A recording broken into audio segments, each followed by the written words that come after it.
আজও পাওয়া যাবে না। ফেরত দেওয়া বইটা টেবিলের ওপর প্রায় ঘুষির মতো ঠুকে মহিলাটি রুষ্ট তীব্র কণ্ঠে কথা শেষ করেন। তবে আর লাইব্রেরি সাজিয়ে বসে আছেন কেন? তুলে দিন না লাইব্রেরি। আশ্চর্য, একখানা বইয়ের জন্য আজ 1.5 মাস ধরে ঘোরাচ্ছেন। সন্ধ্যাবেলার ভারপ্রাপ্ত ছেলেটি যথাসম্ভব অপরাধীর গলায় বলে, কি করব বলুন, বইটার এত বেশি ডিমান্ড। বেশ তো, আরেক কপি কিনুন তাহলে। মহিলা আরও রুষ্ট গলায় বলে, ডিমান্ড বুঝে বই কেনাটা লাইব্রেরি পরিচালনার একটা শিক্ষা। এদিকে তো আপনাদের এই অনন্ত লাইব্রেরির এত নামডাক, অথচ একখানা নতুন বই পেতে মেম্বারদের পায়ের জুতো ছিঁড়ে যায়। এত চাঁদা ওঠে মাসে, একটা বইয়ের 2 কপি কেনা সম্ভব হয় না। কথার গাড়ি না থামা পর্যন্ত অপেক্ষা করছিল ছেলেটি। এবার মৃদু হাস্যে বলল, 2 কপি কি বলছেন? বইটা তো 4 কপি কেনা হয়েছে। কি কি বললেন? মহিলাটি যেন ছিটকে উঠলেন। 4 কপি কেনা হয়েছে? তবুও এই মাস 1.5 ধরে ভিখিরির মতো আবেদন নিবেদন করতে হচ্ছে? মানে কি বলুন, এর মানে কি? নিয়মিত চাঁদা দিই না আমি? দেখুন, আপনি অকারণে রেগে যাচ্ছেন। ছেলেটি বোঝাবার চেষ্টা করে, কিন্তু তার সেই শুভবুদ্ধির প্রচেষ্টাটুকু তাতল সৈকতে বারিবিন্দু সময়ই হয়। মহিলাটি আরও চড়াত করে ওঠেন। অকারণ? অকারণে রেগে যাচ্ছি? কারণ বলতে তাহলে কি বোঝেন আপনারা? বুঝতে পারছি, আপনাদের ফেভারিট মেম্বাররাই নতুন বইগুলি পাওয়ার অধিকারী। তাঁরা যতদিনে পড়ে ছিঁড়ে ময়লা করে দয়া করে ফেরত দেবেন, ততদিনেই আমাদের ভাগ্যে জুটবে। ছেলেটি একবার মহিলাটির ফেরত দেওয়া বইটির দিকে তাকায়, তারপর ভাবে, আগে যে মেয়েদের বাড়ির বাইরে কাজে বেরোতে দেওয়া হতো না, তার একটা সঙ্গত কারণ ছিল মনে হচ্ছে। তারপর ভাবে, পুরুষ জাতটাও যদি এরকম অসহিষ্ণু আর মেজাজি হতো, জগতের চেহারাটা কেমন দাঁড়াতো। ঈশ্বরের কৃপায় এখনও তা হয়নি। তাই ছেলেটির নম্র গলায় একটু গাম্ভীর্য মিশিয়ে বলে, এ কথা যে কেন ভাবতে পারছেন জানি না। ফেভারিট বলে আলাদা কেউ নেই আমাদের। 880 পৃষ্ঠার বই এক একজনের কাছে যায় আর ফিরতে চায় না। আমরা কি করব বলুন? ফাইন দিয়েও বই আটকে রাখে অনেকে। শেষ পর্যন্ত লাইব্রেরি বদলাতেই হবে, এই আর কি। মহিলাটি গম গম করে বলেন, দিন, কি পচা পুরনো আছে তাই দিন একখানা। বৃথা সময় নষ্ট করে না আসাই উচিত। মহিলাটি বই নিয়ে চলে যান বেজার মুখে। এরপর একটি বালক আসে বইয়ের নাম লেখা একটি কাগজ নিয়ে। বৌদি বলে দিয়েছে এই বইটা চাই চাই। এতদিন ধরে বলছে নেই। লাইব্রেরিয়ান ছেলেটি এবার মেজাজ ফলায়। স্বজাতি দেখেই বোধহয় সাহস বাড়ে। ও বই এখনও ফেরেনি, শিগগিরই পাওয়াও যাবে না। বালক কাঁদো কাঁদো গলায় বলে, বৌদি দিদি সবাই রাগ করছিল। করলে কি করা যাবে? অনুপস্থিতার উপর ঝাল ঝাড়ে ছোকরা। এক বই 10খানা কেনা হবে নাকি? ছেলেটি ম্লান মুখে চলে যায়। একটু পর পান চিবোতে চিবোতে ধীর মন্থর গতিতে লাইব্রেরির প্রাণ পাখি ললিতদা এসে উপস্থিত হন। একখানা চেয়ার টেনে নিয়ে নস্যির কৌটোটি বার করেন পকেট থেকে, কিন্তু ততক্ষণে সান্ধ্য ভারপ্রাপ্ত অমলেশ প্রায় আছড়ে পড়ে। ললিতদা, টাকা ছাড়ুন, আর 5 কপি সমাজ নেই সংসার নেই কিনে আনি। কি কি বললি? ললিতদা হাতের নস্যির টিপ নাকের বদলে মাটিতে ফেলে দিয়ে বলে ওঠেন, আরও 5 কপি সমাজ নেই সংসার নেই মানে? মানে অতি প্রাঞ্জল। অমলেশ বলে, ওই বইখানার জন্য দুবেলা খিঁচুনি খাচ্ছি। মহিলারা তবু শুধু খিঁচুনি ধমকানিতেই থামা দিচ্ছেন। ইয়ং ব্যাচেরা তো খালি মারতেই বাকি রাখছে। অথচ মহাভারত প্রমাণ বই একজনের গাড্ডায় গিয়ে পড়লে আর। মফস্বলের লাইব্রেরি, মেম্বাররা প্রায় সকলেই চিরচেনা, তাই ললিতদাও চিরচেনা। যেমন হয়, পাড়ার সকলেরই তিনি ললিতদা, বাবারও ছেলেরও। তিনি তাই ভুরু কুঁচকে বলে ওঠেন, তুই খালি বলিস, কই আমায় তো কেউ, মানে আমি তো এখানে 2 ঘন্টা থাকি। আপনার সামনে বলতে ঠিক সাহস পায় না। এই যে এই মাত্র প্রভাসদার স্ত্রী যাচ্ছে তাই করে গেলেন। আপনাকে কি আর পারবেন? যতই হোক ভাসুর ঠাকুর। ব্যঙ্গ হাসির একটু ঝিলিক খেলে গেল অমলেশের মুখে। ললিতা অবাক গলায় বলেন, যাচ্ছে তাই করে গেল? প্রভাসের বউ? বউটাকে তো বেশ শান্তশিষ্ট লাগে। তা লাগে, তবে রেগে গেলে কার যে কি চেহারা হয়। তা হ্যাঁ রে অমল, একখানা বইয়ের জন্য এমন রাগারাগিরই বা কি আছে? কি এমন হাতি ঘোড়া বই? নামটাও তো সুবিধের নয়। অমলেশ দুষ্টুমির হাসি হেসে বলে, কে বললে সুবিধের নয়? বরং বেশি সুবিধের লেখকের আর প্রকাশকের। মোট কথা ওই বই আরও 5 কপি চাই, নইলে রইল আপনার লাইব্রেরি। তোর ওই এক প্যাঁচ অমল, যখন তখন ছেড়ে দেবার ভয়। বলি দাম কত বইটার? 16। 16? 16 টাকার ওই বই অলরেডি 4 কপি কেনা হয়ে গেছে, আরও 5 কপির বায়না ধরেছিস? বলি পাগল টাগল হয়ে গেছিস নাকি? আমি হইনি ললিতদা, পাগল হচ্ছে তারা যারা বইটা পাচ্ছে না। ললিতদা গম্ভীরভাবে বলেন, 5-16 কত তা জানিস?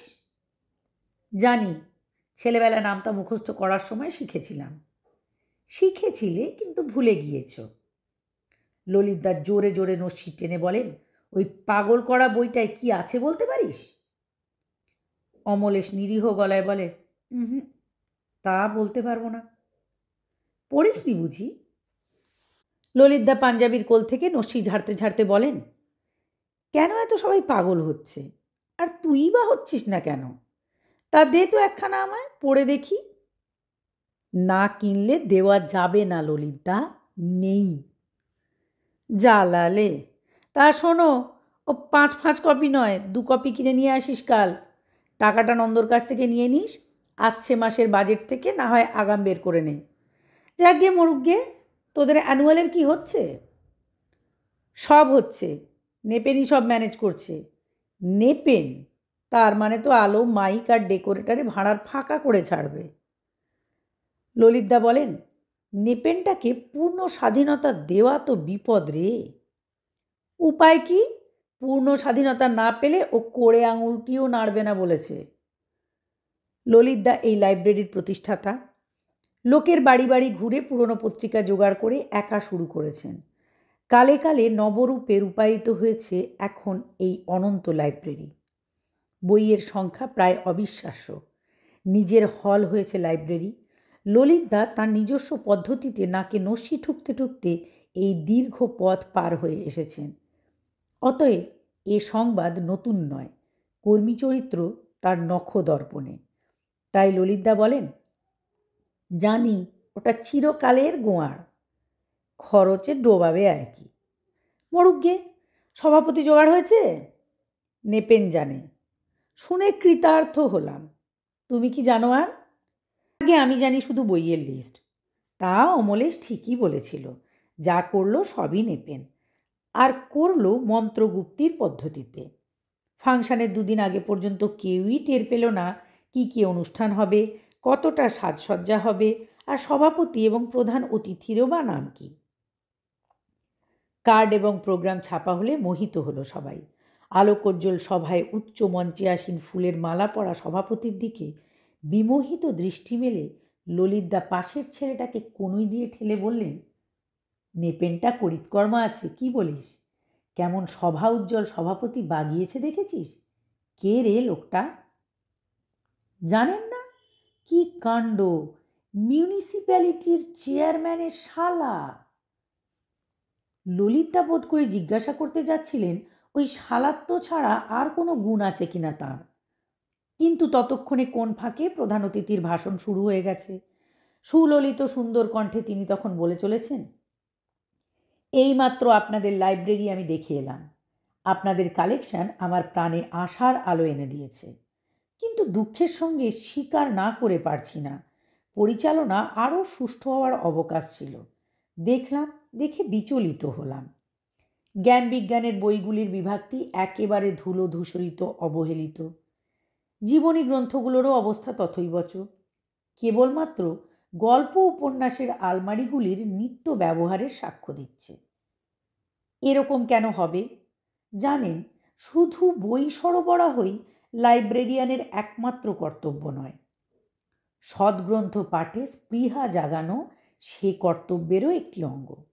ভালো ভালো বই আরও রাখুন, পাঠকদের মনে ভালো জিনিসের জন্য আগ্রহের সৃষ্টি করান। প্রবন্ধ, ভ্রমণ কাহিনী, জীবনী গ্রন্থ পাঠের চেতনা আনুন। সেটাই হবে লাইব্রেরি গড়ে তোলার একমাত্র সার্থকতা। আরও অনেক ভালো ভালো কথা বলতে থাকেন ভদ্রলোক। ওদেশ আর এদেশ নিয়ে তুলনামূলক সমালোচনা করে বুঝিয়ে ছাড়েন কত তুচ্ছ আমরা। তারপর বোঝালেন সাহিত্য কী, তার উৎকর্ষের মান কী, ইত্যাদি ইত্যাদি। অর্থাৎ কর্তব্যে অবহেলা করলেন না ভদ্রলোক, তাকে নিয়ে আসার পেট্রোলের দাম তুলে দিলেন। অতঃপর জমজমাট আসর ভাঙল, সকলে বিদায় নিলেন। ললিতদা নস্যি ভরা নাকে ভারী গলায় বললেন, ভদ্রলোক কে রে? সত্যিই অনেক জ্ঞানগর্ভ কথা বলে গেলেন, চিন্তার খোরাক জুগিয়ে গেলেন। কে ইনি? অমলেশ কপালে হাত দিয়ে বলে, ইস, কোথায় আছেন ললিতদা? উনিই তো সাহিত্যিক ত্রিনয়ন চৌধুরী, সমাজ নেই সংসার নেই এর লেখক। ললিতদা মাথায় হাত দেন। তা আগে বলবি তো, আর বইটাও তো পড়তে দিলি না আমায়। এই তো পড়ুন না। অমলেশ একখানি গর্জাস মলাটের মহাভারত সদৃশ্য বই এগিয়ে ধরে র্যাপারের নিচ থেকে বার করে বলে, লাইব্রেরিকে একখানা উপহার দিয়ে গেলেন উনি। বলিস কি? ললিতদা সাগ্রহে বইয়ের প্রথম পৃষ্ঠাটি খুলতে খুলতে বললেন, খুব দরাজ হাত তো, 16 টাকার বই। তারপরই হঠাৎ চোখ দুটো গোল হয়ে গেল ললিতদার। মাথার চুলগুলো দাঁড়িয়ে ওঠে, গায়ে বড় বড় কাঁটা দেখা দেয়। ললিতদা হঠাৎ চিৎকার করে ওঠেন, এর মানে? আগে কি বলছেন? বলছি এ কী বই? এই ভাব, এই ভাষা, এই 5 লাইন পড়েই আক্কেল গুড়ুম হয়ে যাচ্ছে। এই বইয়ের এত ডিমান্ড তোদের লাইব্রেরিতে?